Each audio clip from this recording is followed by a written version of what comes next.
hissé au sommet à la force de ses poids en terrassant la légende Georges Carpentier. Mais pourtant, ce type a battu le plus grand champion que la France connaissait et il n'est pas connu. Ce Français champion du monde de boxe a été effacé des archives sportives. Pourquoi? Parce qu'il était noir. Vous voyez, on disait des sottises du genre « Ah, c'est un bien beau champion, dommage qu'on n'arrive pas à le voir la nuit ». Son destin est à la fois grandiose et tragique. C'est l'histoire de Battling Siki. Battling Siki naît Baïfal en 1899 au Sénégal, alors colonie française. Kidnappé ou vendu à une danseuse hollandaise, Siki arrive en France dans des conditions mystérieuses et se retrouve plongeur dans un café de Marseille à l'adolescence. Mais sa vie bascule lorsqu'il file un coup de poing à un client ivre qui voulait se battre avec lui. Il y aurait eu dans le public un entraîneur de boxe qui lui aurait dit « Toi, tu as quelque chose » et c'est lui qui l'aurait appelé Siki. Siki monte sur le ring et enchaîne les victoires avant de s'engager aux côtés des tirailleurs sénégalais durant la Première Guerre mondiale. Il finit adjudant, décoré de la médaille militaire et de la croix de guerre, et enfile à nouveau ses gants de boxe en 1919.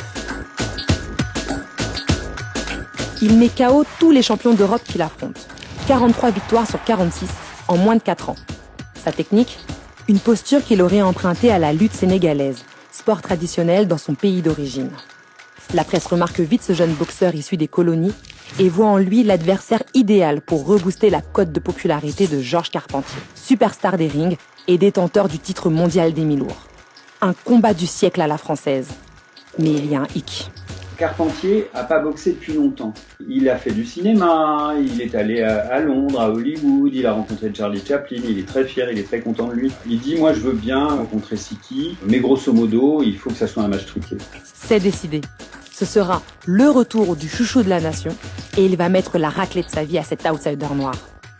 Siki n'a pas d'autre option s'il veut se mesurer à la star française. Au pied du mur, il accepte le marché. Le combat se déroule à guichet fermé au stade Buffalo de Montrouge le soir du 24 septembre 1922. Paul Vaillant-Couturier, Ernest Hemingway, Mistinguett et même Ho Chi Minh font partie des 50 000 spectateurs. La mascarade commence. Sur le ring, Carpentier domine les échanges et Siki se couche dès les premiers rounds, comme prévu. Siki avait accepté de perdre, mais il avait mis une condition, c'était que Carpentier ne le frappe pas. Et il semblerait qu'au cours du match, Carpentier soit agacé, soit pas, parce que ça donnait un mauvais spectacle, il pensait à la caméra. S'est mis à cogner. Et là, Siki lui a dit arrêter. Et Carpentier a continué, et Siki a cogné. Le deal ne tient plus. Siki dévoile sa force et envoie des uppercuts à Carpentier. Il sort sur civière au 6e round à la surprise générale. Il était en sang. En tombant, il a chuté contre la cheville de Siki. Il a appelé l'arbitre pour dire que Siki avait triché, qu'il lui avait fait un croche-patte. L'arbitre avait décidé de disqualifier Siki. Et le public s'est mis à hurler et a dit « Siki, Siki, Siki ». L'arbitre a été forcé d'inverser le résultat et Siki est devenu champion du monde. Le premier Africain champion de France, champion d'Europe et champion du monde de boxe. Cette victoire aurait dû le faire entrer dans l'histoire. Mais pour la France coloniale des années 20, c'est une humiliation. La Fédération française de boxe ne voulait pas qu'un noir soit champion du monde. Ils ont essayé de le disqualifier en disant qu'il se droguait, en disant qu'il avait une petite amie mineure. Ils l'ont accusé de conduite antisportive et ils l'ont déchu de son titre. Le grand Battling Siki l'indomptable devient la risée de la presse française et internationale. Certains journaux le surnomment Champion Z, contraction de champion et de chimpanzé. D'autres vont jusqu'à prétendre que la victoire du jeune Sénégalais serait due à une différence de squelette entre les Blancs et les Noirs. Ostracisé et humilié, Siki révèle au grand jour la supercherie du match truqué avec Carpentier. Là, ça a fait un scandale incroyable. Non seulement Carpentier, c'était plus un champion, mais en plus c'était un tricheur. Donc, ils ont rendu son titre à Siki, mais aucun champion n'a voulu l'affronter. Mis sur la touche en France, Siki part affronter le champion en titre irlandais dans une salle remplie de spectateurs armés jusqu'aux dents et à l'affût de ses moindres faits et gestes.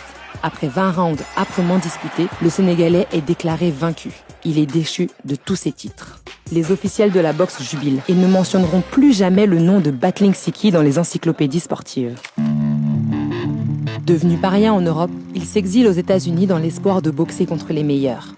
Mais malgré son palmarès, on lui refuse de se mesurer aux champions blancs comme Jack Dempsey, dans ce pays en proie à la ségrégation raciale.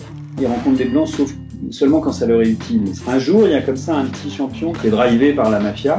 Ils se disent, on va le faire rencontrer Siki. En plus, Siki est pas dans un bon état, il boit beaucoup, c'est une victoire facile. Ça dira toujours, il a battu un champion du monde. Ils organisent le match. Siki le détruit, quoi. Bon, l'arbitre, là, pour le coup, arrange le truc, il donne la victoire aux Blancs. Mais ce qui se passe peut-être à ce moment-là, c'est que la mafia a une dent contre Siki. Elle a un compte avec lui. Le 15 décembre 1925, le corps de Siki est retrouvé criblé de balles au pied d'un immeuble à New York. Il avait 26 ans et son assassin n'a jamais été retrouvé.